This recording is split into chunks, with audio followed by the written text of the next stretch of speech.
Buenas tardes, jóvenes.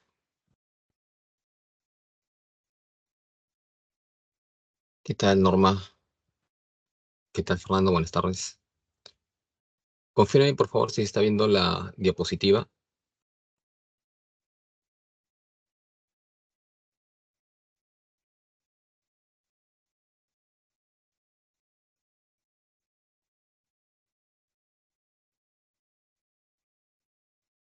Ok, gracias. Y ya que me respondí, imagínose que sí se me está escuchando. Ya. Ok, gracias, Fernando. Gracias, Norma.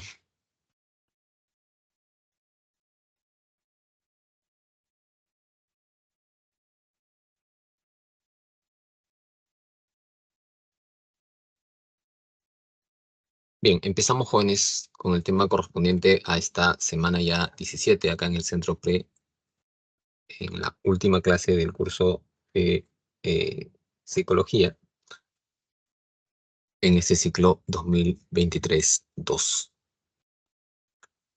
Nos habla el profesor Palomino y vamos a empezar con el desarrollo de la clase de hoy.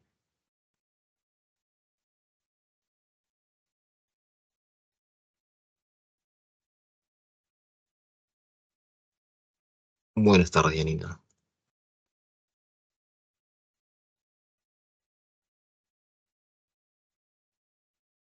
A ver, tienes dos preguntas ahí que quizás puedas compartir por el chat. Con respecto a la primera pregunta, ¿te han mencionado que tienes algunos comportamientos similares a alguno de tus padres? Si fuera así, ¿cómo qué comportamientos son similares, parecidos, al de papá o al de mamá?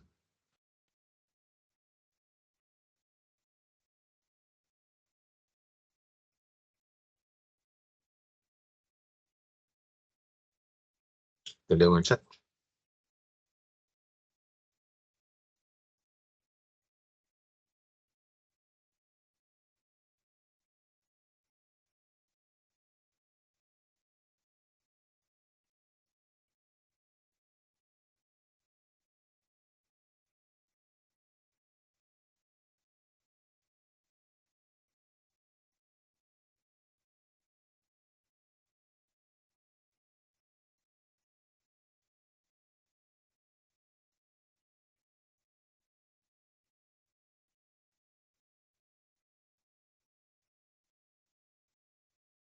A ver, Fernando dice renegar por todo, por parte de mamá.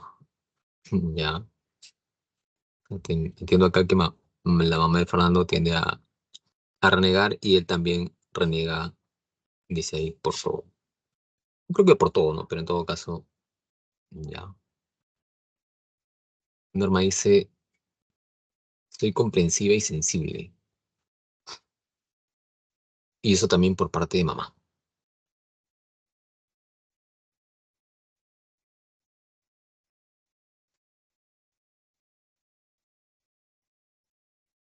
Y Fernando también dice, por mi abuelo materno, cuando me gusta algo me obsesiono demasiado con ello. Ya, ok.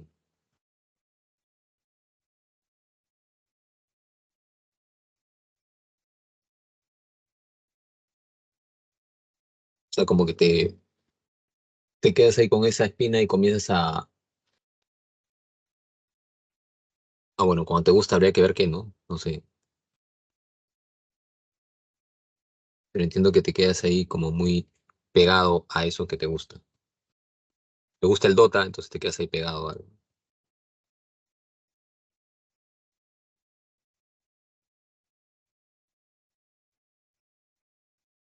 Si te gusta un curso, tú te quedas ahí pegado aprendiendo ese curso. Ya. Ok, entonces, justamente, ¿no? Vamos a encontrar que eh, hay muchas características nuestras en nuestros comportamientos que tienen que ver también con ciertas influencias que hemos tenido, ¿no? Que podría ser el caso del papá, de la mamá, ¿no? De un familiar o alguna figura significativa. Eh, Alguien también podría decir, no, pero también tiene que ver con que es de pronto algo biológico y puede que no le falte razón, ¿no? Vamos a ver esos aspectos hoy día de hoy, el día de hoy en el tema, ¿no? Dice también la otra pregunta, ¿no? Si hubieras nacido en un lugar con otras costumbres, ¿serías el mismo? ¿Serías la misma? ¿O crees que serías diferente?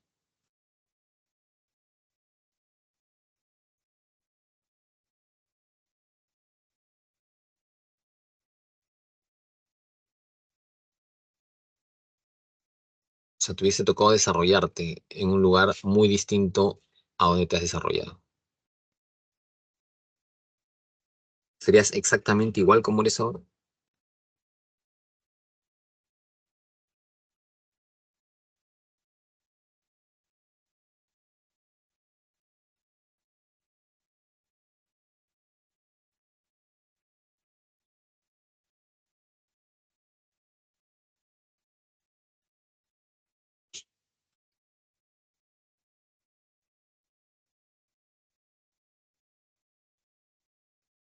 Si fueras musulmán, por ejemplo,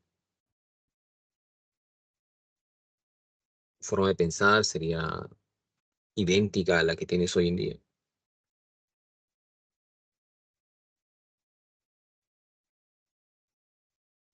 ¿Hasta qué punto influye lo biológico? ¿Hasta qué punto influye también lo ambiental, ¿no? ¿O no influye nada de ello? Bueno, son unos aspectos que se irá abordando en el tema del día de hoy. Vamos a ver entonces a continuación lo que implica la personalidad, ¿no? Vamos a abordar el día de hoy qué es la personalidad, cómo se define la personalidad, qué factores influyen para el desarrollo de la personalidad, cuáles son los componentes que tiene la personalidad. Eh, Teorías o enfoques teóricos, tanto descriptivos como las teorías de los rasgos y las tipologías, como también enfoques teóricos explicativos, como el enfoque humanista, el enfoque conductual, el cognitivo social y el psicoanálisis. Y finalmente se abordará también algunos temas en relación a lo que es o qué se entiende por desajuste de personalidad, qué relación tiene ello con el estrés, con la resiliencia, y cuando una persona podría decirse, está desarrollando un trastorno de personalidad. Bueno, son los temas que vamos a ver en esta clase, ¿no? Que ha sintetizado en esta semana, así es que vamos empezando con ello. Bueno, entender que el término personalidad proviene dependiendo, pues, ¿no? De la raíz, si hablamos de latín sería personam, del griego prosopon, del etrusco persum, que en cualquier caso está relacionada a, bueno, en el caso de Persson al rostro y en el caso de Prosopón a lo que viene a ser la máscara teatral, la máscara del actor. Muy conocido ello, ¿no? Que la personalidad deviene de ese término, la máscara del actor. Y alguien puede decir, pero ¿qué tiene que ver eso con personalidad? ¿Qué se te ocurre? ¿Por qué tendrá que ver esto con personalidad? ¿Qué relación podría haber allí? ¿Alguna idea por ahí?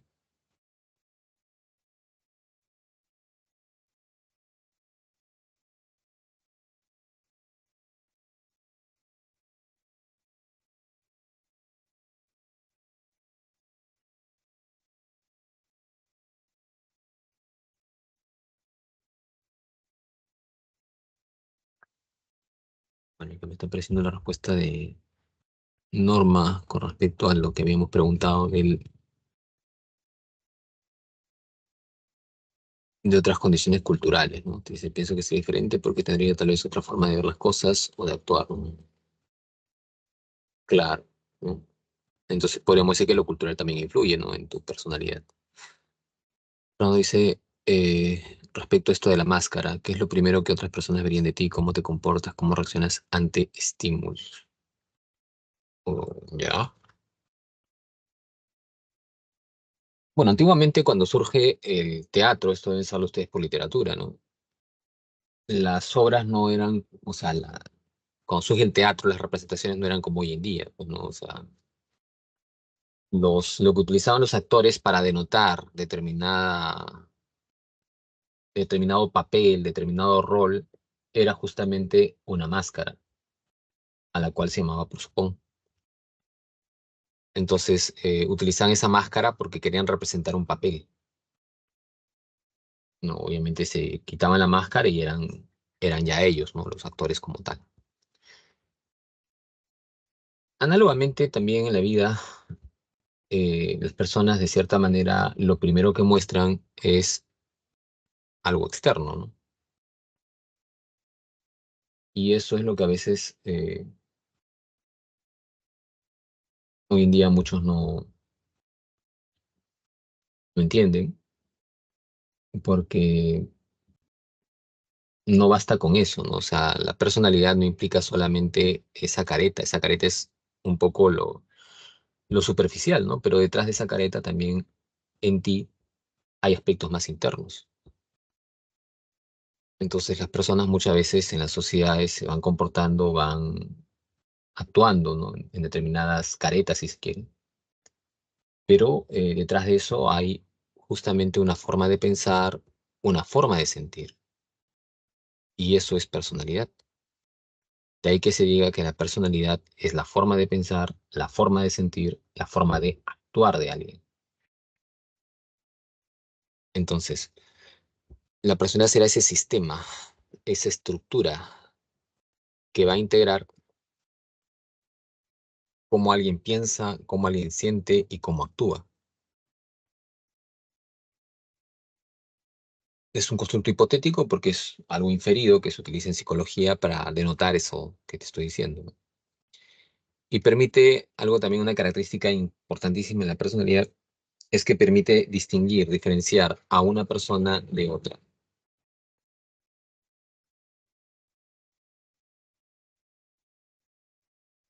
No habrá otra persona que sea como tú en el mundo, ¿no? Cada persona es distinta. Puede haber personalidades parecidas, pero jamás iguales.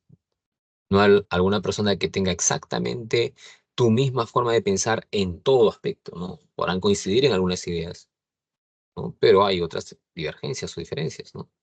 En ese sentido. No hay una persona que tenga los mismos gustos que tú tienes en todo exactamente. No es así. Pueden tener mucha afinidad, pero no necesariamente en todo, ¿no? Ni tampoco nadie que se va a expresar o va a sentir exactamente como tú, ¿no? Porque cada uno tiene su forma particular propia de ser. Por eso la personalidad distingue a una persona de otra.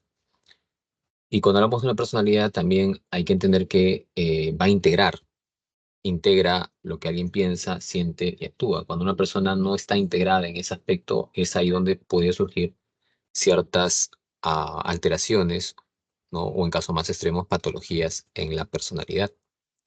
Cuando hay una desintegración entre el pensamiento y la conducta, entre el pensamiento y lo que uno siente, ¿no? Entonces comienza a haber cierto desequilibrio y que puede también llevar a un trastorno.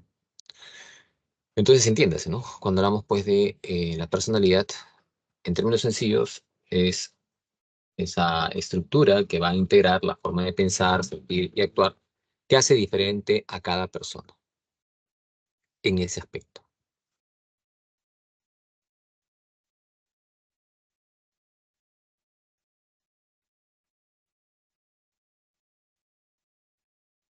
¿Hasta ahí alguna pregunta?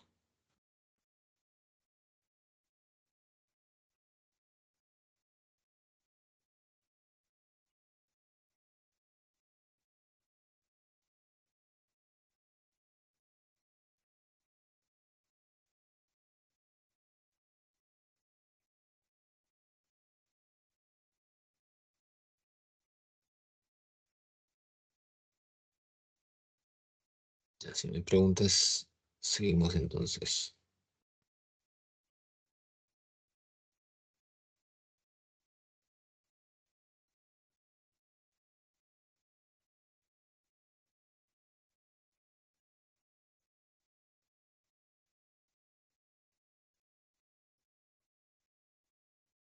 ¿De qué depende que seas como eres? ¿De qué dependen esas características? ¿De qué depende esa forma de pensar, sentir y actuar que tú tienes? ¿No? O que una persona tiene. Si tú recuerdas la clase pasada, se estaba abordando el tema de desarrollo humano, ¿no? Y a través de las diferentes etapas del desarrollo humano, justamente se va a desarrollar tu personalidad. Por lo tanto, los mismos factores que influyen en el desarrollo humano serán los mismos que influyen en el desarrollo de la personalidad. Pues hay algunas condiciones biológicas de herencia, ¿no? En la parte física, en la parte también temperamental, ¿no? Por ejemplo, alguien decía por ahí que reniega como mamá lo hace, ¿no? Habría que ver, bueno, ahí puede haber de dos, ¿no? Puede haber que sea por imitación, ¿no? En ese caso sería social o situacional, por su historia de vida. O podría ser también porque una condición media biológica en cuestión de temperamentos. Mamá tenga un temperamento así medio colérico y el hijo también haya salido así con ese temperamento.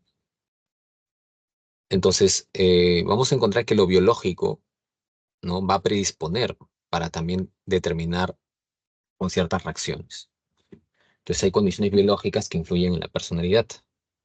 Habrá también condiciones socioculturales, ¿no? Decía una de tus compañeras que quizás cuando se hizo la pregunta, ¿no? Si él formara parte de una sociedad musulmán, por ejemplo.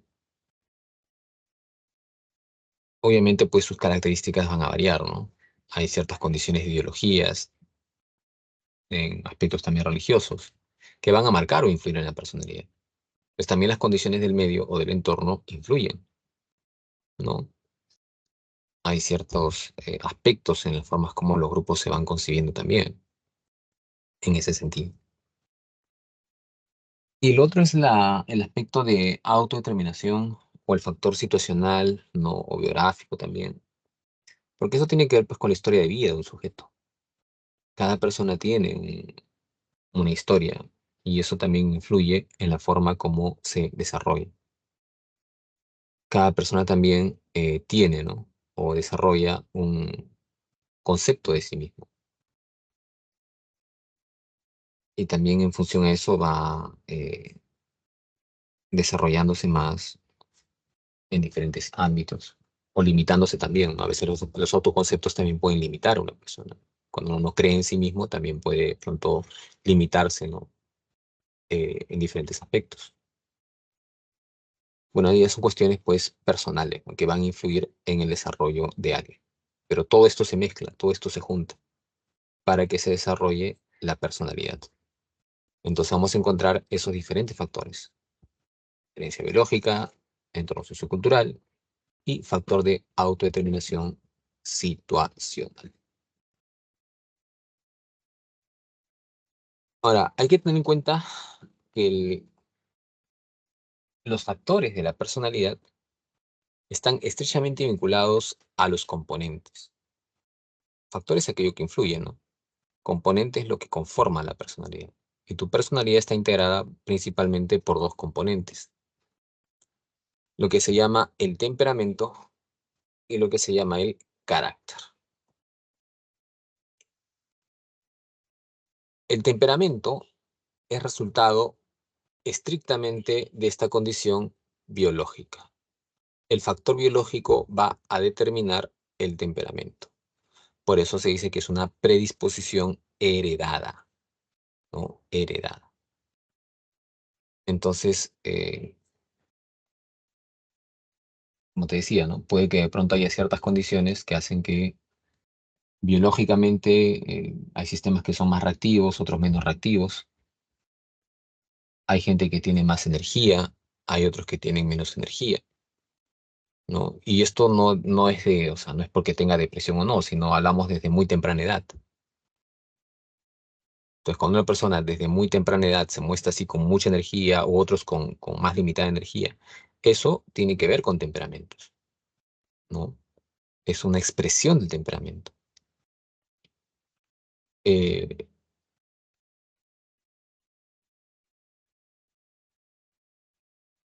Observas acá, en esta imagen.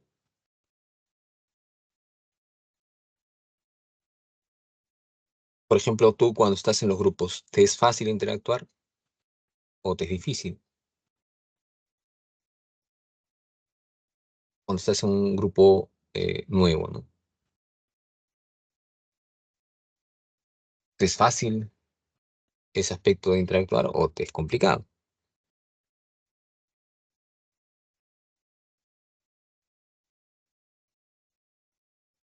Eso, por ejemplo, tendrías que analizar de cómo te va desde niño e incluso desde infante, porque esa pauta de sociabilidad es marcada por el temperamento. Entonces hay pequeños que desde muy temprana edad muestran características de rápidamente pues establecer vínculos con otros y hay otros que no, que más bien se cohíben, ¿no? Que se inhiben más. Entonces esas tendencias a la sociabilidad, a tener mayor sociabilidad o menor sociabilidad, vienen desde muy temprana edad y eso tiene que ver con temperamentos. Entonces es también otra forma en la cual se expresa el temperamento. Y lo otro es esto de acá, ¿no? La emotividad.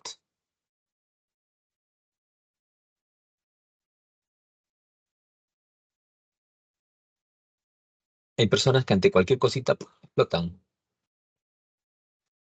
Hay otras que no, que tienen que hacerles demasiadas cosas como para que exploten.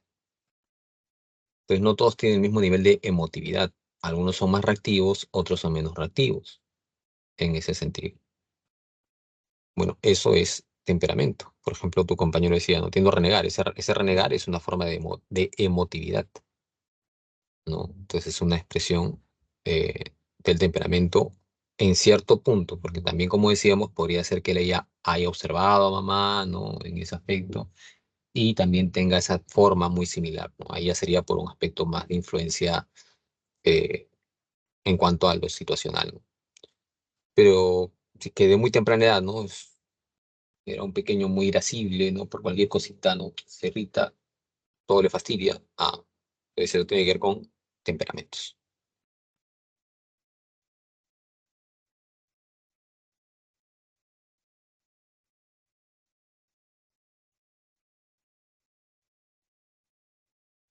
Y lo otro es ya el carácter.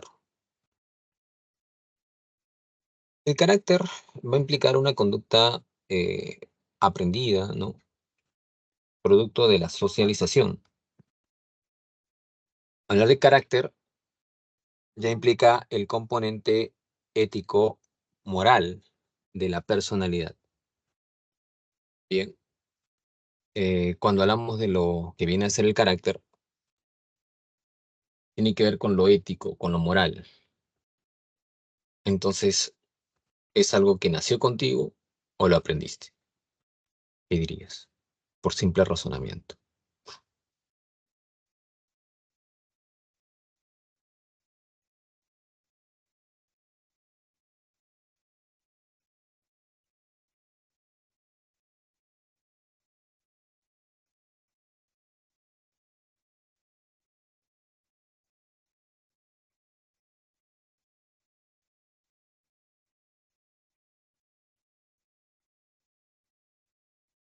¿No, no se entendió la pregunta?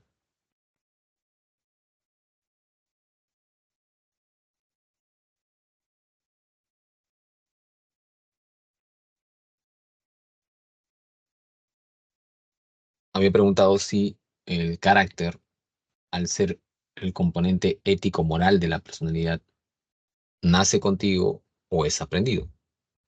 ¿Qué crees tú?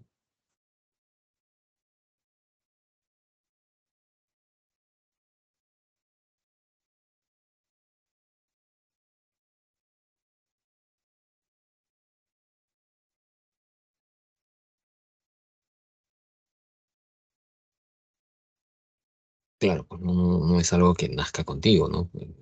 Si es campo ético, tiene que ver con reflexión, tiene que ver con valores, tiene que ver con principios, ¿no? Y eso no es innato, nadie ha nacido con valores, con principios. Eso lo has ido adquiriendo en función a tu desarrollo.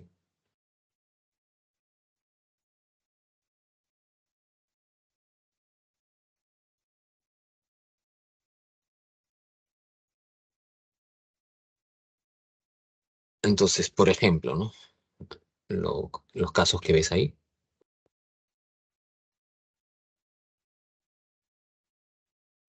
a veces hay personas que están en una esquina, ¿no? Que tienen alguna discapacidad o una persona ancianita, ¿no? Eh, y que le cuesta, ¿no? Cruzar la pista, ¿no? Y mucha gente va y pasa indiferentemente, ¿no? Por acá, por allá. Pero por ahí habrá alguien que de pronto se detiene y ayuda a esa persona. Pues ese desprendimiento, esa solidaridad, no es algo que todos lo desarrollen por igual. Una cosa es que le digan yo soy solidario, otra cosa es que ya te he dicho en la práctica se ve. Una cosa es que soy estudioso, otra cosa es que lo cumplas en la práctica. El carácter tiene que ver con eso, con algo que tiene que ver con tus principios, tus valores y que te va a llevar a actuar de esa manera.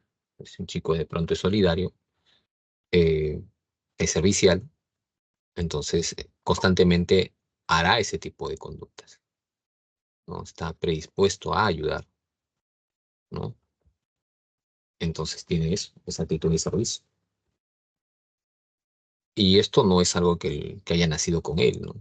Tiene que haberlo aprendido de acuerdo a cómo lo han educado, a cómo lo han criado, ¿no? A los valores que han ido cimentando en él o a que se han ido desarrollando en él. Entonces hay, como les digo, chicos, hoy día muy ególatras que solamente piensan en ellos y hay otros que no. Bueno, depende, cuestión de educación. Ustedes están en una clase presencial, ¿no? Perdón, virtual, ¿no? Virtual. Pero, por ejemplo, a veces uno, cuando está en clases presenciales, todos utilizamos los servicios higiénicos, ¿no? Y a veces uno llega al baño y se encuentra con tremendas sorpresas, ¿no? O sea, yo no entiendo chicos que les cuesta jalar la palanca, ¿no? Y no es que no hay agua, o sea, hay agua, pero no lo hacen. Eso tiene que ver con tus valores, pues, ¿no? Que otro lo haga por mí. Soy especial, soy lo máximo. O que de pronto, pues, realmente sea educado, pues, ¿no? U otros que se llevan cosas del baño, ¿no? En la universidad pasa, que a veces, ya hay, no me, si vas a la Facultad de Letras, por ejemplo, no sé si seguirá, hace tiempo que no voy, como un año, pero la última vez que fui me acuerdo que había como seguros para los caños, ¿no? Cuando yo estudiaba no había eso, ¿no? Pero ahora me hace pensar que los estudiantes se llevan pues hasta eso, ¿no? Porque hay de todo, ¿no? Hay de todo, en todos lados hay de todo. Y eso tiene que ver pues con campo ético-moral.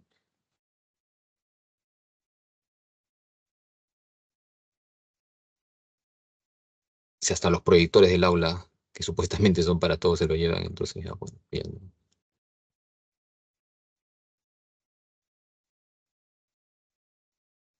Hay de todo en todos lados. Pero bueno, ese aspecto de que alguien sea honrado, sea honesto o no lo sea, tiene que ver con el carácter, campo ético-moral. Y esto es una expresión de su socialización. Hasta ahí, ¿alguna duda, alguna pregunta?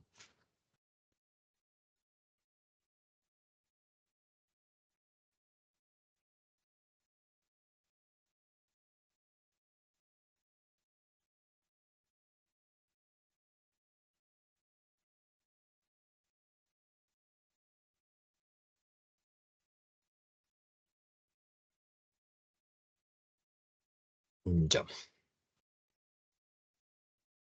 Bien, gracias, Gabriela. Vamos continuando entonces.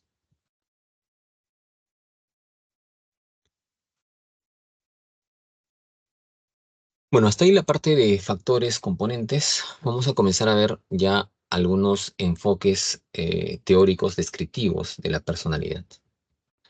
Entonces vamos a ver las tipologías primero, ya, tanto las constitucionales como las psicológicas, y luego las teorías relacionadas a los rasgos de personalidad. Bueno, aunque ahí está rasgos primero, ¿no? Bueno, vamos primero con los rasgos entonces. Es un enfoque descriptivo. Escribir, ¿qué es escribir? Cuando tú escribes, ¿qué haces? Cuando uno describe, ¿qué es lo que hace?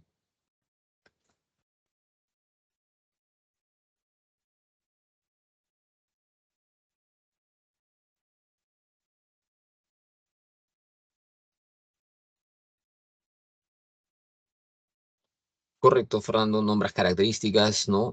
Entonces, estas teorías, estos enfoques descriptivos, sean de rasgos o sea tipológicos, lo que van a tratar de hacer es eh, caracterizar, ¿no? Aspectos en la personalidad.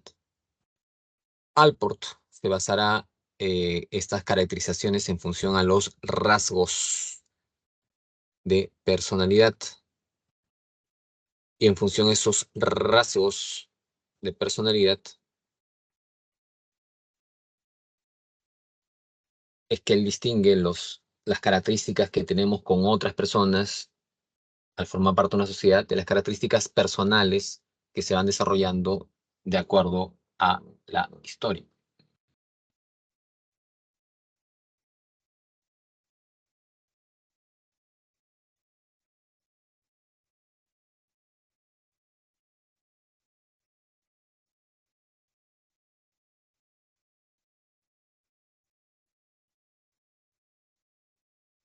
Entonces, cuando hablamos de rasgos, eh, un rasgo implica una característica estable. Por lo tanto, va a tratar de, o sea, no es que no pueda cambiar, puede cambiar, pero es difícil.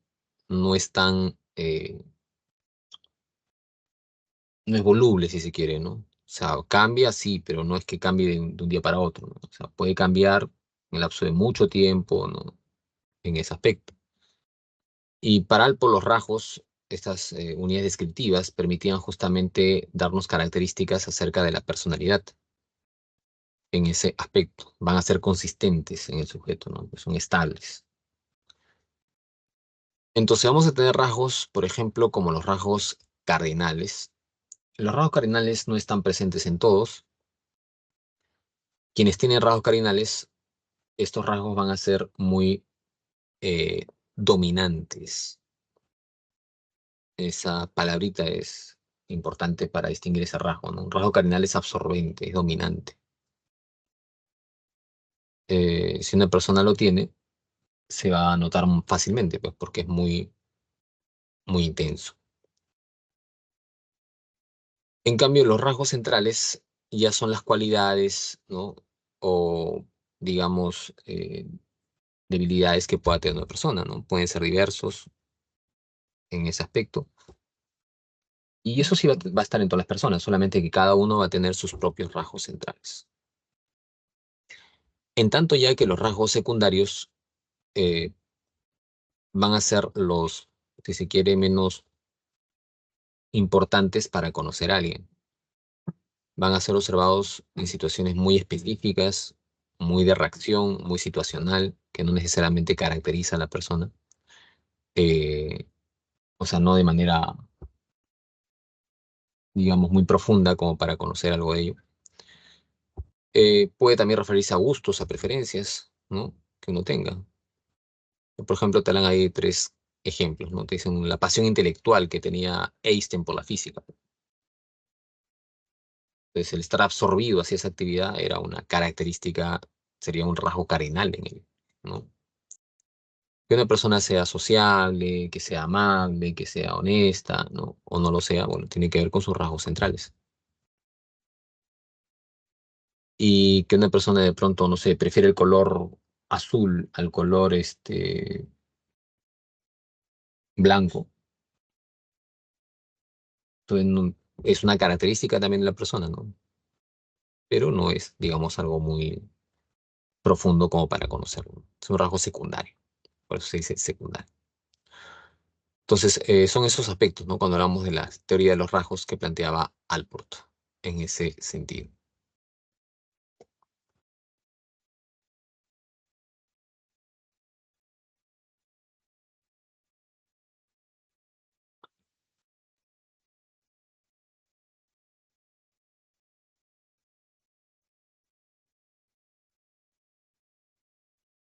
Seguimos.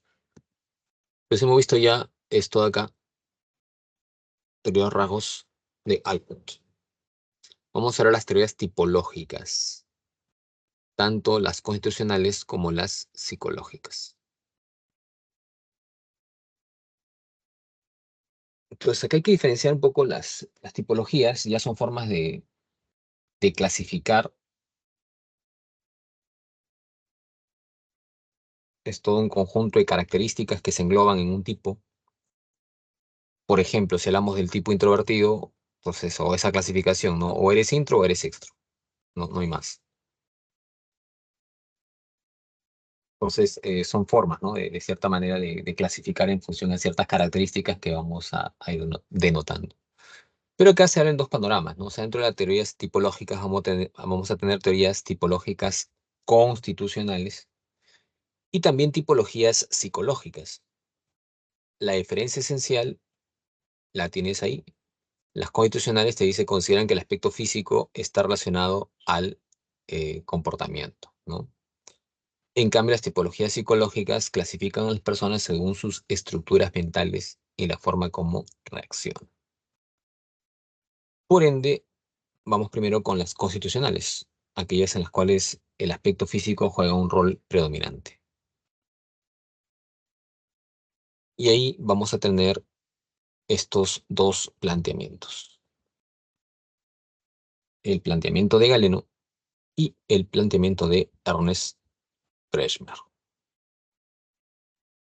Bueno, ¿qué es lo que dice Galeno? Él se basa en una teoría previa. Ojo que estamos hablando acá de la etapa precientífica de la psicología. Esto no es parte científica, es parte precientífica. Pero que fue, o sea, su valor es básicamente histórico de este planteamiento, fue la primera teoría sobre los temperamentos y que relacionó algo que se llamó humor corporal con el temperamento. Un filósofo de la etapa antigua de la filosofía eh, había ya establecido cuatro humores corporales.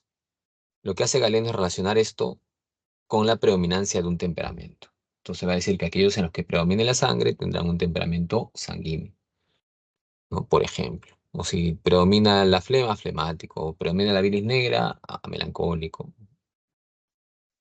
Entonces, ¿qué implica ello, no? Que de pronto, en función a este humor corporal que esté predominando en un sujeto, eso justificaba que tú tuvieras cierto nivel de comportamiento. Por ejemplo, las personas que tienen un temperamento sanguíneo, aquellos en los que predomina la sangre, van a ser personas que tengan la tendencia a ser muy espontáneas, con tendencia a tener mucha energía, a la alegría, ¿no? En cambio, habrá otros que tienen tendencia a reacciones muy explosivas, ¿no? Ante cualquier cosita, ¡pum!, que explotan. Temperamento colérico. U otros que, eh,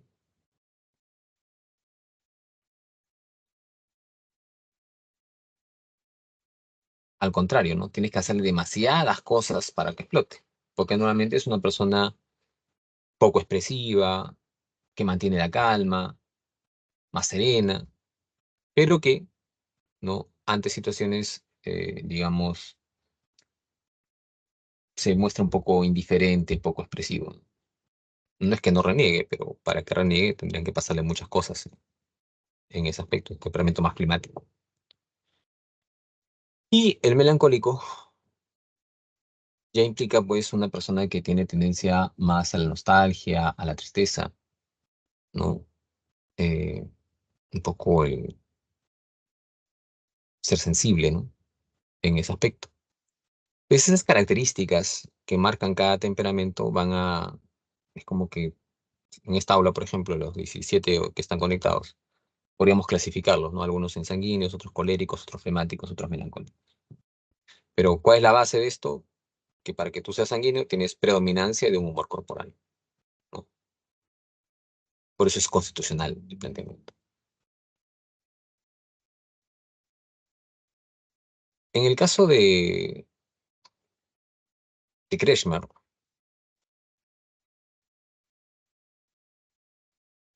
Kretschmer pues plantea una tipología, eh, bueno, se llama somatopsíquica, ¿no? Somato en relación al cuerpo, donde justamente la forma del cuerpo va a determinar la forma del comportamiento.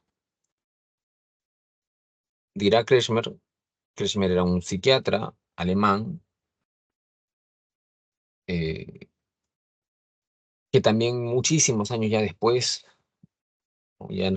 Ahí ya no estamos hablando de etapa precientífica, ¿no? Estamos hablando de etapa científica, pero Kretschmer era un psiquiatra, no era un psicólogo, era un psiquiatra. Y Kretschmer lo que hace es clasificar a las personas en función a la forma del cuerpo. Las personas que tienen tendencia a la obesidad, ¿no? Como este caso, por ejemplo, los gorditos, le va a llamar los pícnicos. Y dirá que a ellos, a estas personas que tienen tendencia a la obesidad, a ser gorditos, en fin, les va a caracterizar el temperamento ciclotímico. ¿Cómo es un temperamento ciclotímico? ¿No? Una persona muy sociable, muy alegre, muy conversadora, muy locuaz, pero que también puede ser muy voluble a veces, ¿no? Entonces a veces puede estar en la alegría y luego pasa a la tristeza, en fin. Entonces ese temperamento se le llama ciclotímico, esas características marcadas por el tipo pícnico corporal. Habrá también otras personas, ¿no? Acá, por ejemplo, tenemos corredores, atletas, ¿no? Acá no hay exceso de grasa, posiblemente hay un gran desarrollo de la masa muscular tipo atlético. ¿Por qué se caracterizan? Por ser personas con mucha energía, mucha vitalidad, con mucha fuerza, resistencia. Son sus principales cualidades, ¿no? A ese temperamento le iba a llamar así, como está acá, ¿ok? Y las otras personas, que son las que tienen corporalmente la tendencia a ser altos o altas y delgados, les va a llamar el tipo leptosómico, ¿no? ¿Y por qué se van a caracterizar? Porque son personas que tienen tendencia en su forma de ser, en su forma de reaccionar, van a ser personas que tienen tendencia a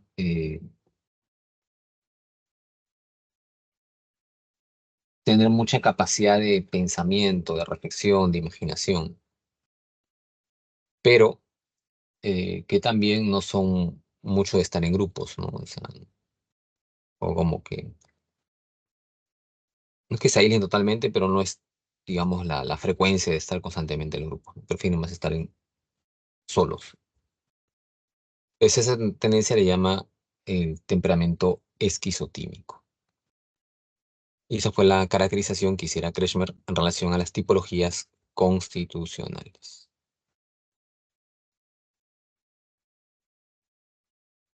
Bien, no sé si hasta ahí hay alguna duda o alguna pregunta.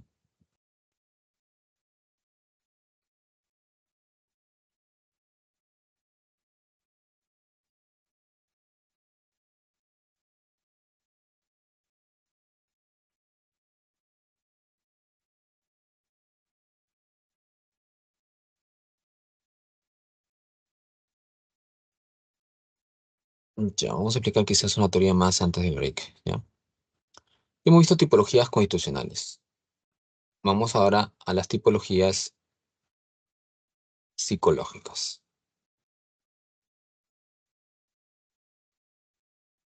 Dentro de las tipologías psicológicas, vamos a encontrar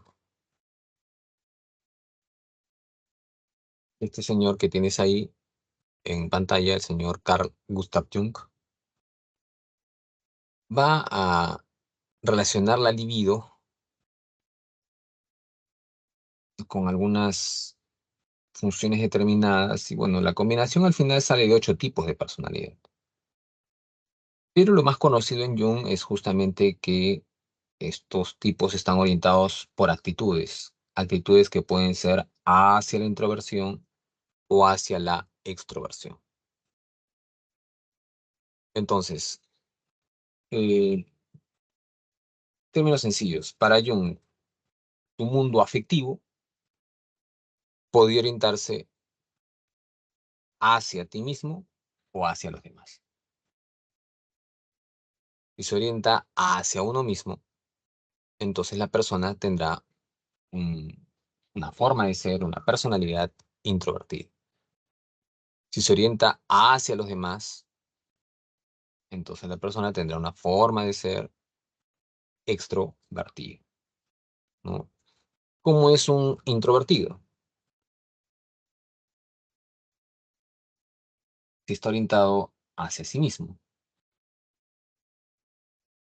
será muy sociable o al contrario.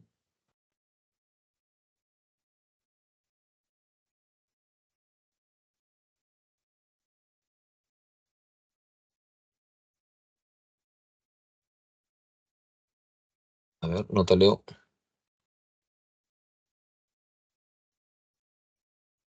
Un intro, muy sociable o poco sociable.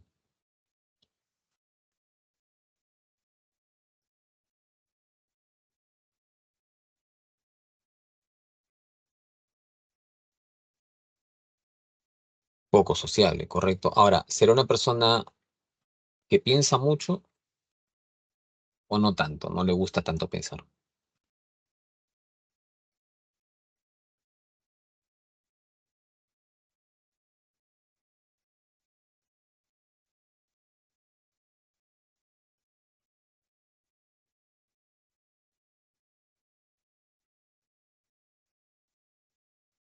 Ajá, piensa mucho, es muy reflexivo el intro. El extro es lo contrario. El extro más bien no le gusta tanto pensar, le aburre. ¿Qué necesita? Acción, aventura. Ese es un extro. Comunicarse con los demás. Ese es un extro, ¿no? O sea, es bastante social. Todos son polos, si se quiere, en ese sentido. Y las personas pueden estar en uno u otro de acuerdo a este planteamiento de Jung con respecto a la personalidad. Bueno, hasta ahí cerramos, vamos con el break. Regresamos ya en 10 minutos.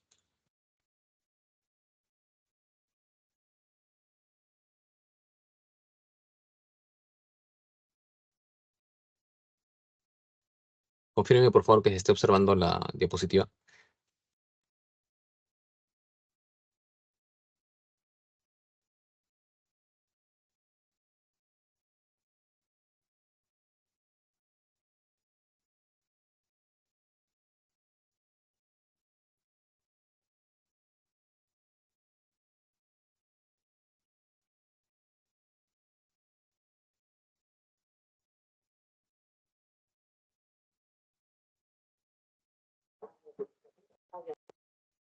Ya.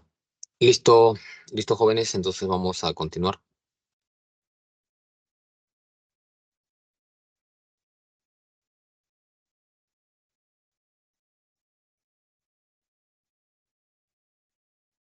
Bueno, la otra tipología psicológica es la que hace referencia a Eysenck, ¿no? Eysenck eh,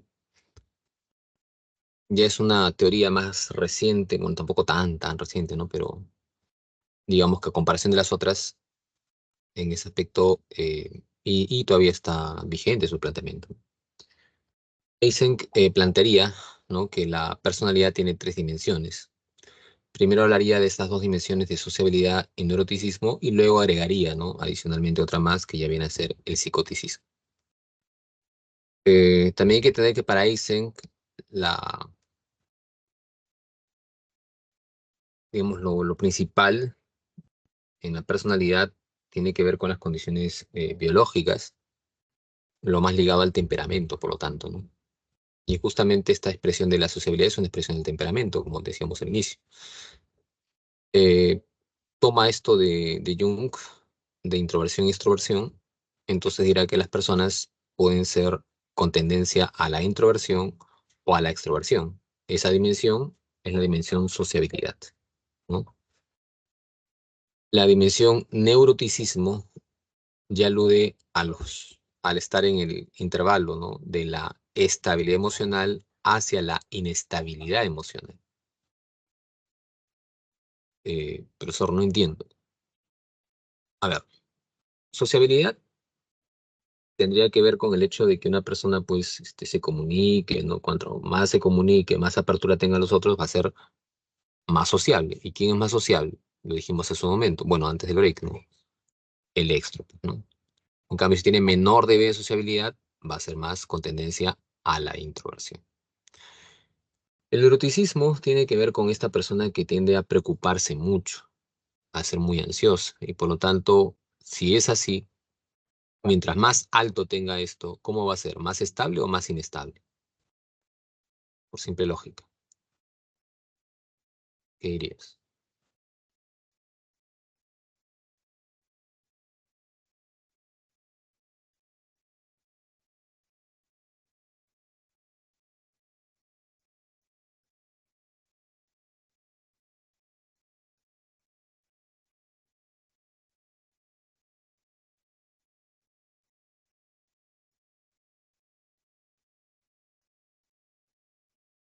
¿No? ¿No se entiende la pregunta? Me decía, si la persona tiende a ser muy nerviosa, ¿no? Esto va a llevar a que tenga más estabilidad o más inestabilidad emocional.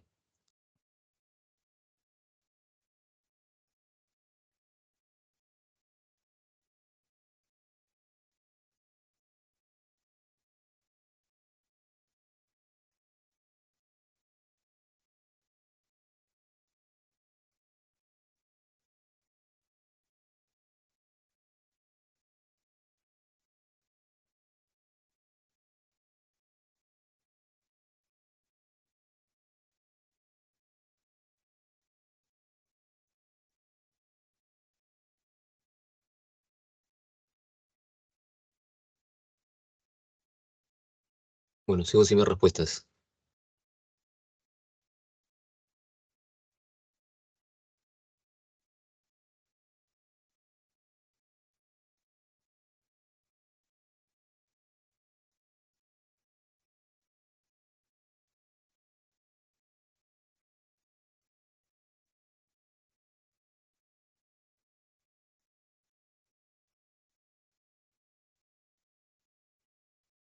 Bien, ni modo. Bueno, neuroticismo entonces tiene que ver con esa variabilidad, ¿no? Entre la inestabilidad emocional y la estabilidad emocional. Y el psicoticismo ya tendría que ver con la distorsión de la realidad en cuanto al control de impulsos, una persona, por lo tanto, que tenga más nivel de egolatría, una persona que no cumpla normas o transgreda constantemente normas, va a puntuar más en esa tendencia de que no están viviendo con objetividad su realidad, va a puntuar más, por lo tanto, en psicoticismo. Bueno, eso. Hasta ahí los enfoques descriptivos, ¿no? Vamos a ir ahora con los enfoques explicativos. Los enfoques explicativos ya tienen que ver con el hecho de buscar la razón de por qué una persona es como es. Entonces, el tratar de explicar el comportamiento de una persona está inmerso, ¿no? En este tipo de enfoques. Y ahí vamos a tener cuatro posiciones, si se quiere: la posición o perspectiva conductual, la perspectiva cognitiva social, la perspectiva humanista y la perspectiva psicodinámica. Eh, con respecto a lo... no sé por qué he puesto tanto de humanismo. Con respecto a lo conductual, ¿no? Es muy difícil, ¿no? Ya ustedes han visto el tema del conductismo en la primera clase, en la semana 11 también. Y había que recordar que para los conductistas muchas de las conductas dependían del medio, por lo tanto eran aprendidas. ¿Y cómo se aprendían? Por la historia, pues, de reforzamientos o de castigos que haya tenido la persona. Entonces, si una persona, ¿no? Un chico acá de pronto Ese estudioso, bueno, tendrá que ver pues con cómo han ido reforzando en el lapso del tiempo sus papás o el entorno, ¿no? Ese comportamiento. Le sacaba buenas notas, entonces de pronto por ahí no han ido reforzando ese comportamiento y él mantiene esa conducta, ¿no? Es la personalidad, las características de la personalidad estarán formadas por una historia de reforzamientos o una historia de castigos.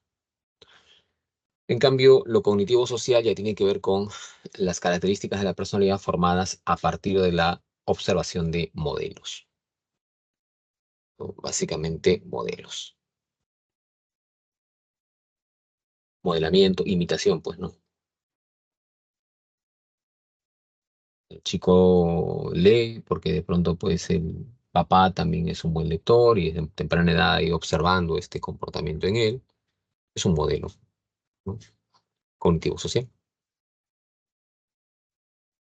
Y los humanistas te dirán que, bueno, la personalidad está más en función a la elección del sujeto, que el ser humano no depende necesariamente ni del ambiente ni de su pasado, que el ser humano tiene la capacidad, tiene un yo, tiene, elabora o construye una autoimagen, ¿no? Y tiene ese potencial hacia la autorrealización, que es lo que hablaba justamente Maslow, ¿no? O sea, que una persona se desarrolle implica que alcance la autorrealización, pero para llegar ahí tendría que haber satisfecho en gran medida las necesidades previas, ¿no? Eso que también se vio en el tema de motivación, ¿no? Y en el humanismo de Rogers, ¿no? Para Rogers es importante el sentido de la congruencia, ¿no?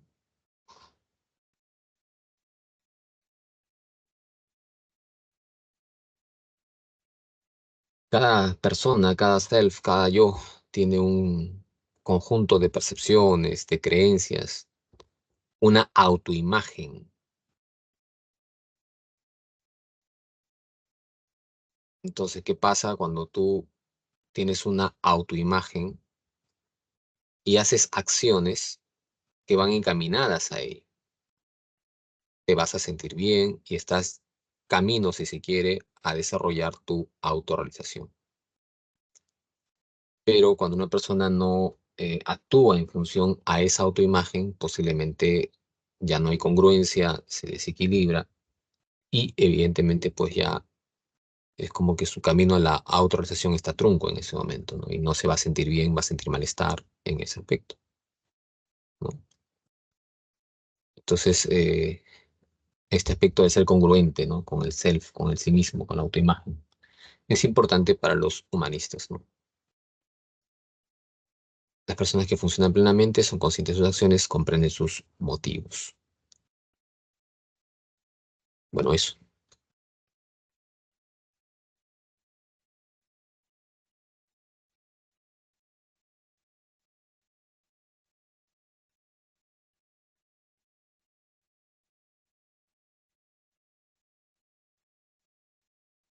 En el psicoanálisis,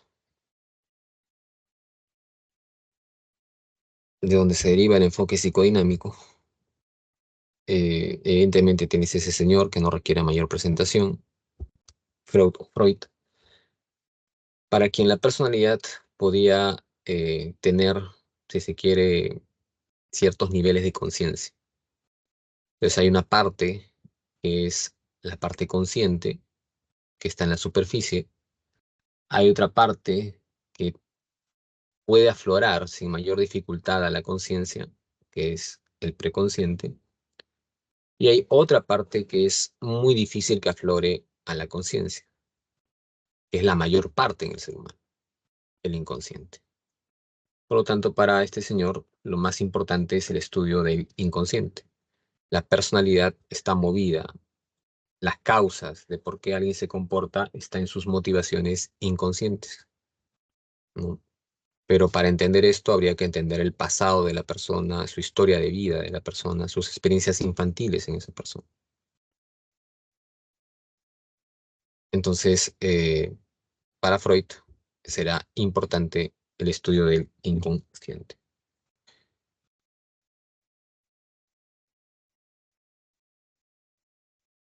Un segundo esquema es este esquema del aparato psíquico.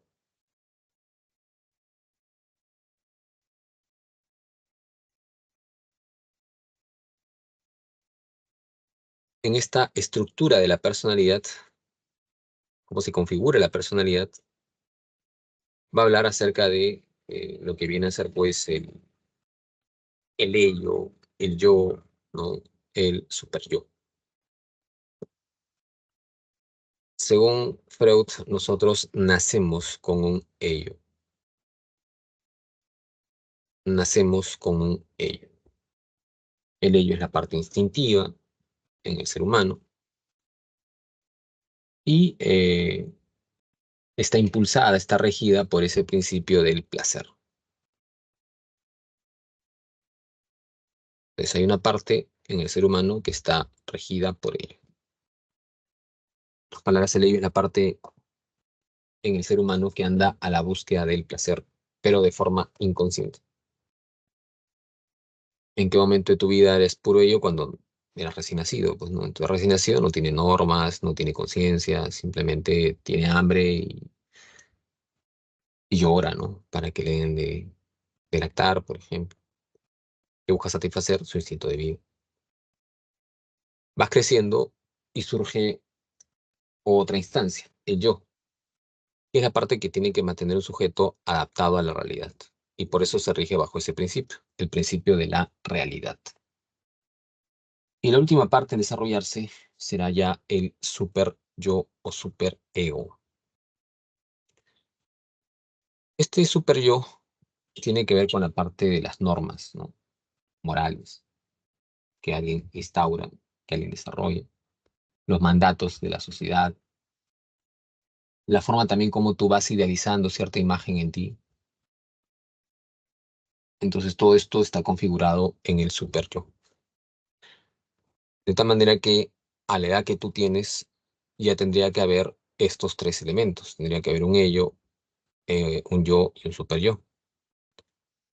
Pero si alguien se percata, eh, o sea, en condiciones, si se quiere, óptimas, habrá un equilibrio.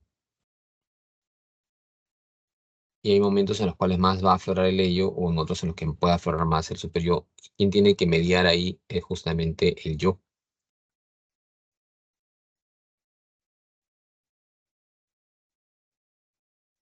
El ello será esa parte que anda buscando el placer, ¿no? De pronto, cuando a un estudiante que se supone tiene que estudiar, ¿no? Quizás en lugar de estar en la clase está jugando, ¿no? Videojuegos. Entonces se está dejando llevar básicamente por ello. Es su ello el que está predominando, ¿no? El super yo más bien va a predominar cuando te hace alusión a que cumplas tus deberes, ¿no? Cumplas de pronto lo que te has comprometido, ¿no? Estás de pronto quedando medio dormido en el momento de estudiar en la tarde, ¿no? Hacer esa parte, no, no, no, no, tengo que estudiar. Es super yo. Y el yo es un mediador, ¿no? Por eso es que el yo también es del yo donde parten los mecanismos de defensa.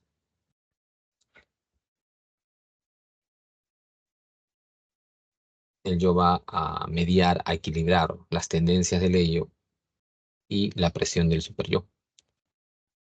Muchas veces estas instancias entre el ello y el super yo están en conflicto, en angustia. Y ante ese conflicto, ante esa angustia, es el yo quien para proteger al sujeto elabora los mecanismos de defensa. Son varios mecanismos, tienes ahí 9 creo, ¿no? Todo mecanismo de defensa en general, su objetivo ¿cuál es? Disminuir la ansiedad. Todo mecanismo de defensa tiene eso por objetivo. Entonces, cuando hablamos de lo que viene a ser la represión, que constituye para los psicoanalistas el principal mecanismo de defensa, el más usado. Si una persona estuviera recordando día, mañana, tarde y noche algo que le produce malestar, entonces se sentiría mal, se desequilibra, ¿no? ¿Qué hace tuyo cuando eso ocurre? Trata de reprimir, de olvidar. Pues reprimimos, olvidamos experiencias traumáticas, amenazantes, ¿no? Se van mandando al fondo del inconsciente. La negación implica cuando ante una situación que puede producir un desequilibrio, el yo actúa no aceptando esta situación, ¿no? Entonces niega, no reconoce algo que puede estar ocurriendo, y la negación en ese aspecto. Una persona, por ejemplo, que no acepta, ¿no? Que tiene una enfermedad delicada, ¿no? Por ejemplo. ¿Por qué? Porque al aceptarlo le produce demasiado dolor, ¿no? Entonces hay eso, ¿no? El mecanismo de racionalización que implica atribuir una aparente justificación ante algo que puede ser muy frustrante o amenazante.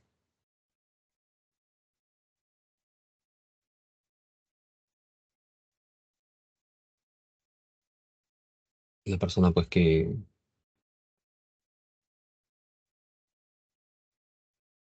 por ejemplo, ¿no? Al no ingresar, ¿no? Dice, no, no, mejor que no haya ingresado, porque no estaba tan claro con mi vocación.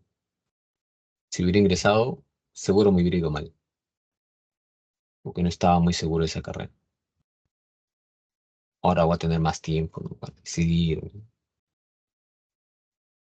Voy a tener más tiempo para saber cuál es mi vocación. Bueno, es un mecanismo de defensa, ¿no? Racionalización. La proyección ya implica atribuir a otro algo que está en ti. El adolescente que quizás está muy enfadado con el padre, no acepta esa parte de él de que es muy rencoroso, no, no, yo no soy rencoroso, sino, pero ¿qué dice? No, mi papá me tiene cólera, mi papá es rencoroso. Entonces, realmente lo que él tiene se lo atribuye a otra persona. Eso es proyección, como mecanismo de defensa, atribuir a otro algo que está en ti. La vuelta contra sí mismo, que implica cuando una persona tiene ese afán, si se quiere, ¿no? De algo que lo está desestabilizando, tiene mucha instinto destructivo, si se quiere, no lo vuelca hacia otro, lo vuelca hacia sí mismo. Entonces se termina haciendo daño, ¿no? Una autoagresión, por ejemplo.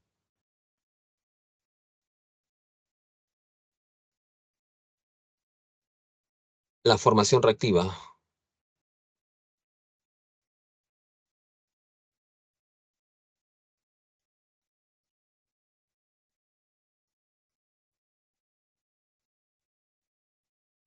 donde las tendencias inconscientes se manifiestan de manera opuesta.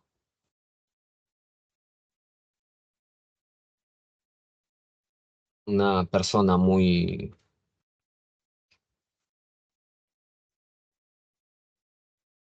con mucho temor quizás se puede presentar como la persona más valiente.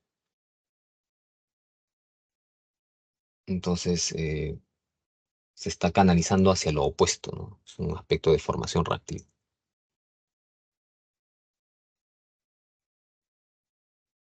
La regresión que implica retroceder a una etapa previa del desarrollo genital.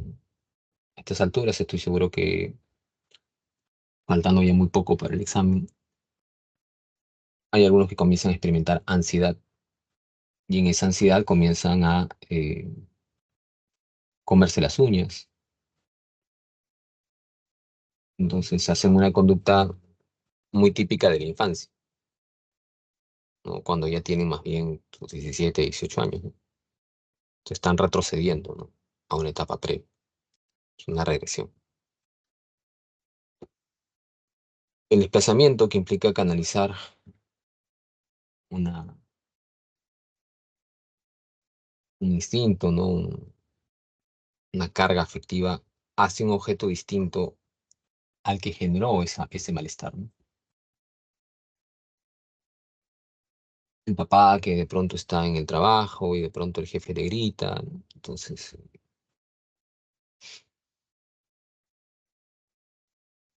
él quiere responder al jefe, pero no lo hace, se queda con eso.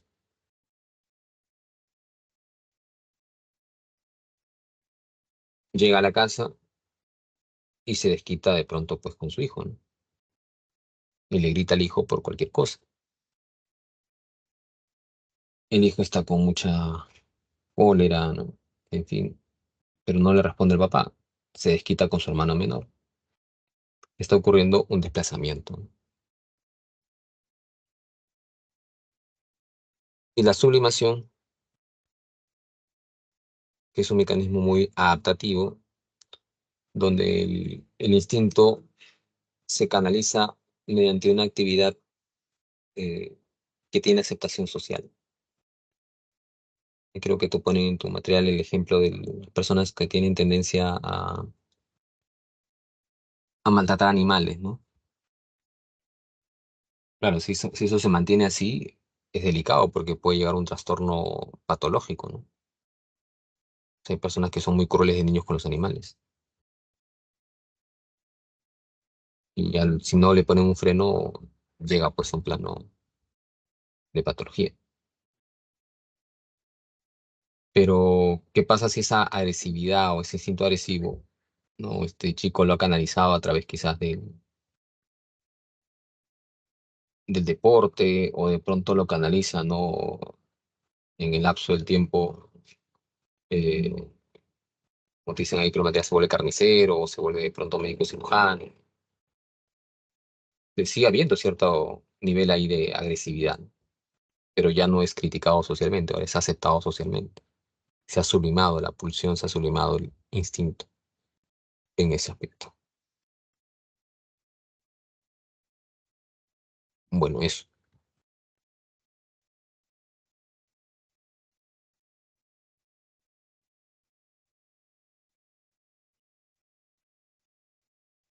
Siguiente punto ya tiene que ver con el desajuste de la personalidad, ¿no?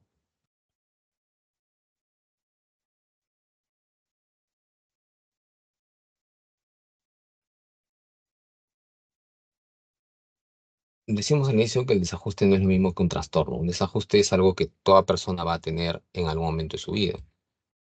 O a veces alguno de ustedes no se ha sentido estresado, o de pronto alguno de ustedes no se ha sentido frustrado o frustrada alguna vez.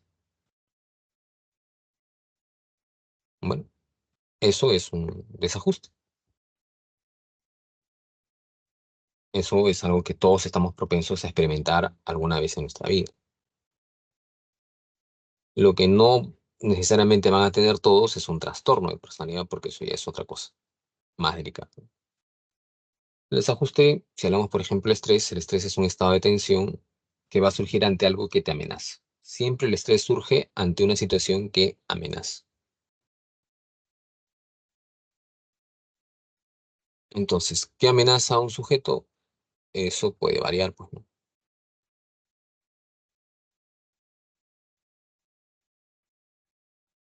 Algunos de pronto los amenaza, ¿no? Lo que viene a ser el hecho del examen, y mientras más cerca esté el examen, más estresados se sienten, ¿no? Y entonces esto se va a expresar de forma física o de forma psicológica. Otros se pueden sentir estresados quizás por algún tipo de problemas, ¿no? De pareja o problemas de pronto familiares, ¿no?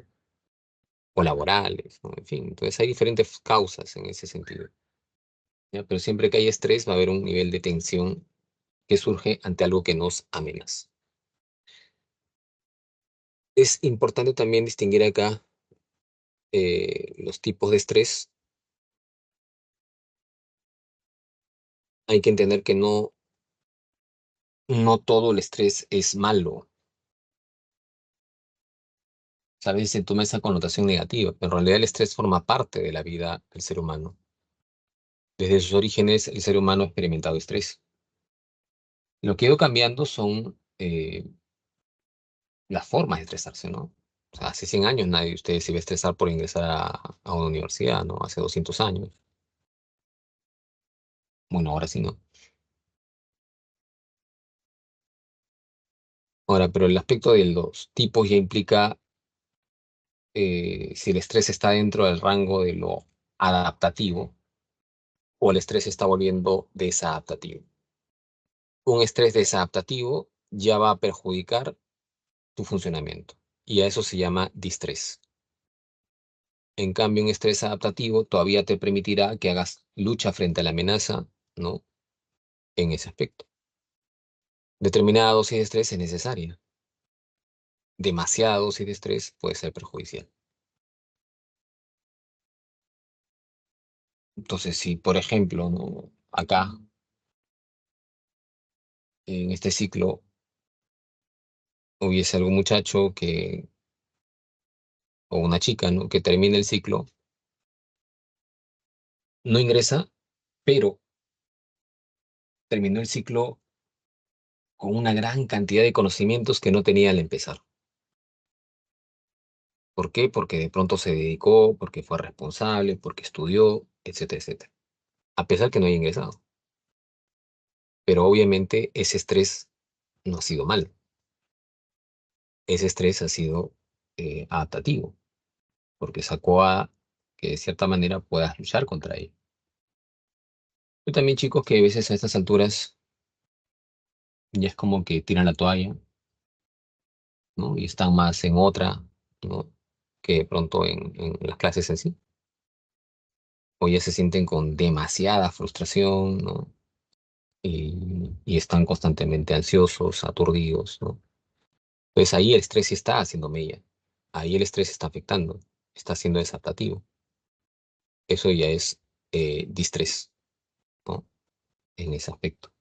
Y eso obviamente no va a favorecer el rendimiento. Por eso también es importante analizar un tema para ampliar mucho, ¿no? Obviamente cuando participamos también.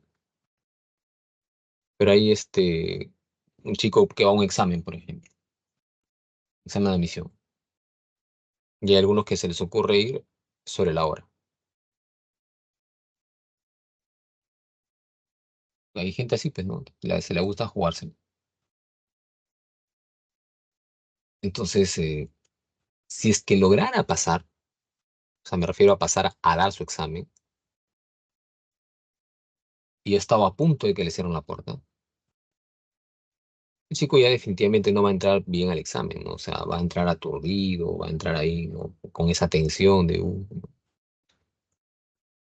Entonces, de eso no se trata, pues se trata de que alguien en un examen vaya con las mejores condiciones emocionales.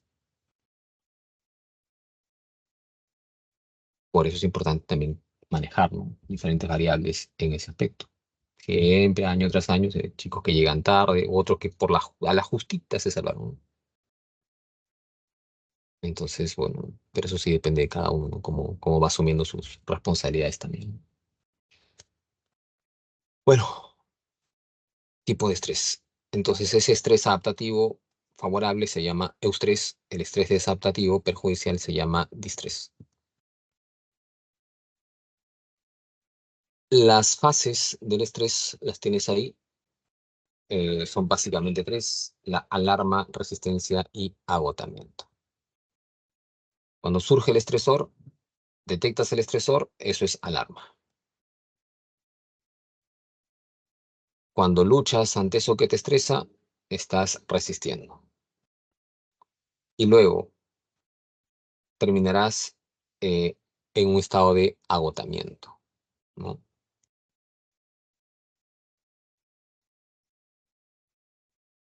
Como, por ejemplo, ahorita, ¿no? Hay algunos que están...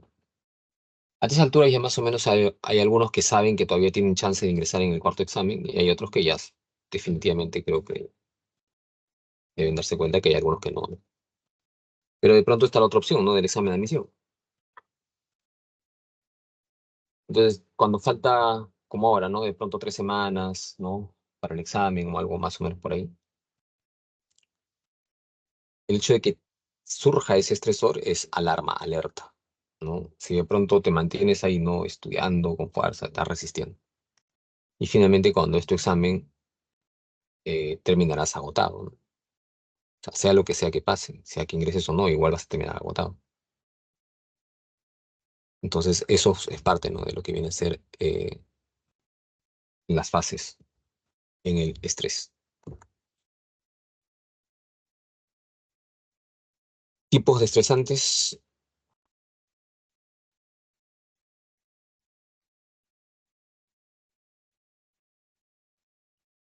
hay estresores de carácter biofísico, hay estresores de carácter laboral y estresores psicológicos. Un estresor biofísico, ¿no? Tiene que ver pues con los cambios ambientales, ¿no? Como tienes ahí, por ejemplo, el cambio de temperatura, ¿no? Ahorita, por ejemplo, ¿no? Que estamos soportando una sensación térmica que está siendo mayor que otros años. Que puede ser un factor de estrés y puede serlo, ¿no? O lo contrario, ¿no? Que vayas a una zona de eh, bajo cero y tu cuerpo no está adaptado, entonces vas a experimentar un estresor biofísico. Estresores laborales, cuando hay sobrecarga laboral, entonces tienes demasiadas actividades, no te alcanza el tiempo, te estresas. O también cuando hay de cierta manera una condición de problemas en el trabajo, ¿no? Donde trabajas, las condiciones no son las más óptimas. Entonces también eso de cierta manera estresa, ¿no? O sea, quiero, pero a veces a mucho le va a pasar, ¿no? Quiero, pero el sistema no me permite, ¿no? Entonces no hay cosas que no dependen de uno. Y eso va a llevar a que también uno, si es que es competente, no se sienta muy bien, ¿no? En determinado lugar. Eso tiene que ver con estresantes laborales, ¿no? O conflictos también laborales, etcétera, etcétera. Los estresores psicológicos ya son algo más impactantes. Una catástrofe, por ejemplo, va a efectuar, va a impactar, ¿no? Fuertemente en la salud emocional del sujeto. Como está en la figura de pronto, ¿no? La niña que los padres están separando. Y muchas veces los padres no se saben separar y comienzan pues a tirarse la pelota, ¿no? A estar de pronto en peleas y no se dan cuenta que hay una niña que está siendo lastimada, ¿no? Entonces esa niña también se puede estresar, ¿no? Ante la separación de sus padres. Por la forma, no estoy diciendo que sea malo separarse, a veces es necesario, ¿no? Pero hay formas, ¿no? Y hay papás que a veces no entienden eso.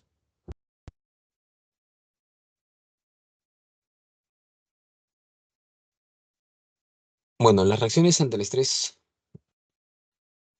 se van a expresar en dimensiones. Hay una dimensión física, emocional, cognitiva, conductual. Es muy difícil, es un poco como la sintomatología a tener en cuenta cuando uno se siente estresado o estresada, ¿no? ¿Y cómo notas tú que estás estresado? ¿Qué ocurre cuando te estresas?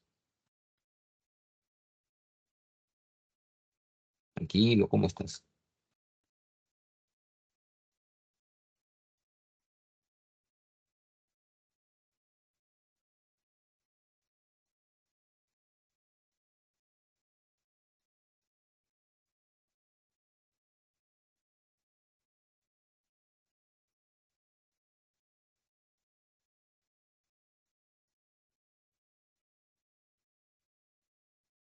Ya, por ejemplo, tu compañera dice ansiedad, ¿no? Siente ansiedad, está ansiosa.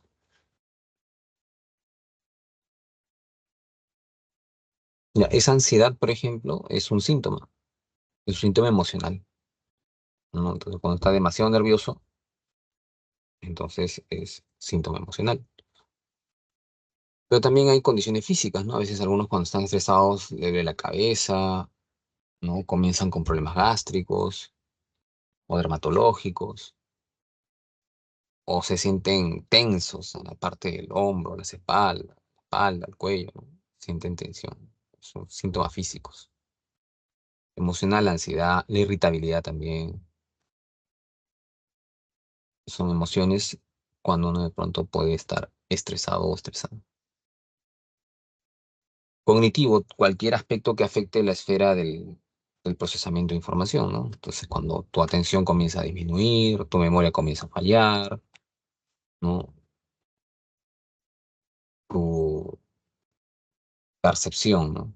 También, entonces, son síntomas cognitivos.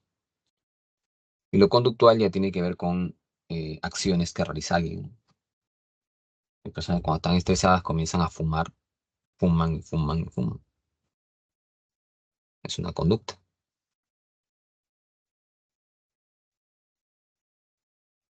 U otro que de pronto está, come y come y come y come, ¿no? Es una conducta. Hay diferentes, ¿no? Como formas en las cuales uno puede detectar que ya está, su nivel de estrés está aumentando. Mientras más síntomas tengas, obviamente, pues hay que tomar en cuenta eso, ¿no? Otro concepto acá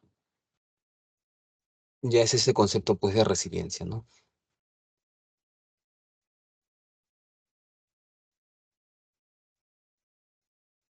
La resiliencia que en sí sería un factor más protector, si se quiere, un factor importante para prevenir el estrés o para manejar mejor este aspecto. Eh, ¿Por qué? Porque la resiliencia tiene que ver con una persona que es capaz de enfrentar situaciones de adversidad. ¿Ya? La resiliencia es una persona resiliente, es una persona que ha desarrollado en su vida capacidades que le permiten enfrentar situaciones difíciles. Entonces, es una persona que se sobrepone a situaciones muy difíciles. Eh, Acá te están poniendo un ejemplo, ¿no? Una persona con cierta discapacidad, pero que, si bien es cierto, su discapacidad física, su capacidad de resiliencia hace que, a pesar de ello, eh, pueda, ¿no? Destacar o sobresalir. Entonces eso tiene que ver con capacidad de resiliencia, ¿no? Son capacidades que algunas personas adquieren en su desarrollo, más que otras.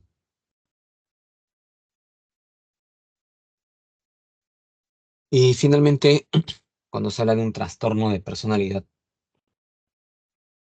hay que entender que los trastornos de personalidad, en cualquier caso, son patrones desadaptativos.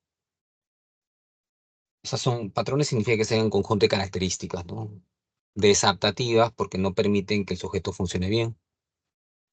Y al menos te dice en un par de áreas, o sea, esta dificultad para adaptarte estará en la forma como la persona controla impulsos, o sus impulsos son descontrolados, o de pronto interfiere mucho en su parte afectiva, o afecta sus relaciones interpersonales, o afecta su funcionamiento cognitivo, ¿no? En ese aspecto. Es un trastorno de personalidad, tiene básicamente eso, ¿no? Es un conjunto de características en las que la persona va a ver dificultades en el mundo afectivo o en cómo maneja sus impulsos o en cómo se relaciona con otros o en su rendimiento cognitivo.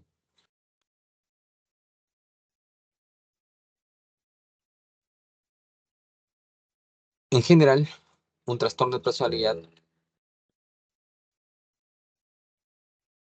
el conjunto de características es, se dice, son duras, o sea, son comportamientos poco flexibles. Una persona que tenga un trastorno de personalidad no es que vaya a un psicólogo y una o dos sesiones cambie, ¿no? Tiene que trabajar años, o bueno, no sé si años, pero en todo caso, por lo menos, ¿no? Bastante tiempo en terapia. No va a cambiar de un momento a otro. Y si no trabaja, peor todavía, ¿no? Entonces, ¿por qué? Porque ese comportamiento generalmente tiende a ser muy rígido y tiende a ser duradero. La otra característica de un trastorno de personalidad es que con la forma de ser que tiene el sujeto, sufre y hace sufrir, provoca sufrimiento en otros. Estos comportamientos son distintos o son apartados de lo adaptativo en el contexto, ¿no? O sea, no se adaptan a lo que ocurre en un contexto sociocultural. Y además hace que la persona tenga deterioro en su funcionamiento, ¿no? Eh, ya se ha sacado hace varias, bueno, no varios, hace un par de ciclos, ¿no? El tema de trastornos en cuanto a especificidades o clasificaciones, porque en realidad es un tema más para psicología clínica, ¿no? Y muchos estudiantes cometen a veces el error, no solo estudiantes, personas que cometen el error de, por un síntoma, y ahí dicen tal persona tiene un trastorno, ¿no? Y eso no es así, pues, ¿no? Entonces, siempre en un trastorno tiene que haber, no uno, varias características, ¿no? Pero que sean rígidas, desadaptativas, implique sufrimiento en otros o en la misma persona, y que haga que la persona también interfiera con sus actividades. Voy a dar un ejemplo nada más, que es algo muy usual que suelen decir algunos estudiantes, ¿no? Eh, cuando a veces les preguntan, ¿no? Me acuerdo, no sé si ustedes, pero me acuerdo que a veces uno pregunta, ¿no? El tema este de autoconocimiento, ¿no? A ver, cítame algunas características que tengas, ¿no? ¿Cómo consideras que eres? Y hay jóvenes que dicen, yo soy antisocial. En realidad es un término mal usado, ¿no? Porque ser antisocial es un trastorno de personalidad. Si el chico ha querido decir, yo mm, no hablo mucho con las personas, con mis compañeros no me relaciono mucho, eso no es antisocial.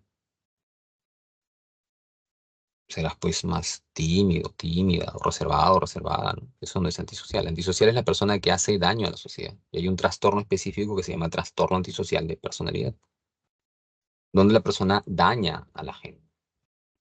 ¿Cómo daña? Miente, estafa, roba, puede abusar sexualmente de alguien y no experimenta mayor remordimiento. Por eso se llama antisocial. Entonces, ¿qué ocurre ahí? Está produciendo sufrimiento, en este caso no tanto en él, porque el trastorno antisocial es el de peor pronóstico. Una persona que tenga características de antisocial, aléjate, ¿no? Por tu bien, porque esa persona no va a experimentar culpa, remordimiento. Entonces, pero se hace sufrir a otros, ¿no? Obviamente si lastima, roba, ¿no? Está haciendo sufrir a otros, ¿no? Pero lo llama su trabajo, ¿no? Tiene que trabajar, dice, a eso le llama trabajo. Eh, no es que cambie esto, ¿no? O sea, por eso hay personas que llegan a las cárceles, salen, ¿no? Y siguen delinquiendo. Entonces el comportamiento no cambia tan fácil en cuanto a ese trastorno, es el de peor pronóstico. Entonces son algunas características, ¿no? Que se van a, y obviamente esa parte del contexto sociocultural, ¿no? Porque no se espera que en una sociedad la gente esté robando, ¿no? ¿Se entiende? Entonces por eso pues es un trastorno de personalidad. Y así como ese hay muchos otros trastornos también. Bueno, vamos ahora sí con algunos ejercicios y ya cerramos la clase. Vamos con el primer ejercicio.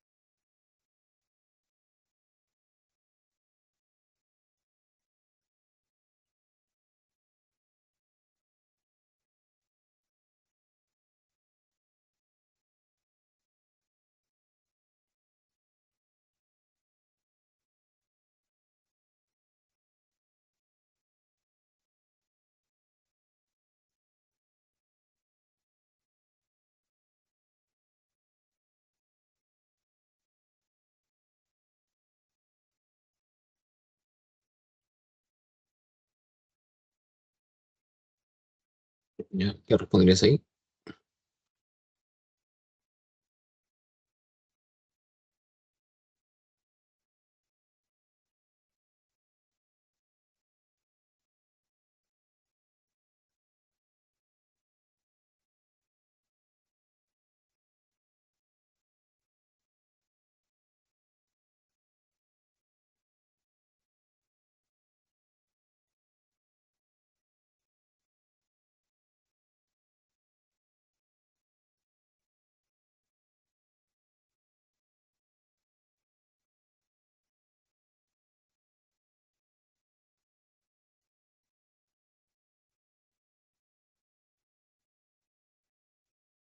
No hay respuestas.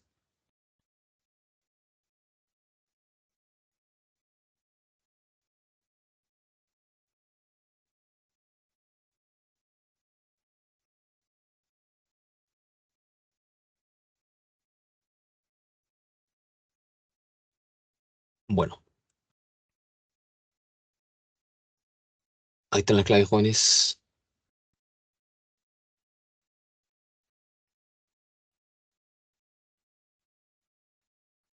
Y ahí estamos también cerrando el temario.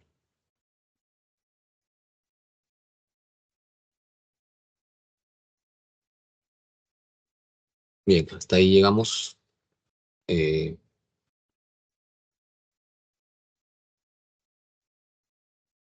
Sinceramente me hubiese gustado que, no sé, algo pasó en el Cerro del Ciclo que se cohibieron de lo que habían empezado bien. Y la verdad, para hacer una buena clase siempre necesito participación. Cuando ya no hay casi eso, a este formato virtual es complicado. Igual espero que aquellos que han sido poquitos, ¿no? Los 5 que normalmente, o 4 que por ahí han estado participando. Fernando, que es el que más creo que ha participado por ahí. Gabriela, eh, Norma, Yanina y Adi, creo. Que continúen así, que continúen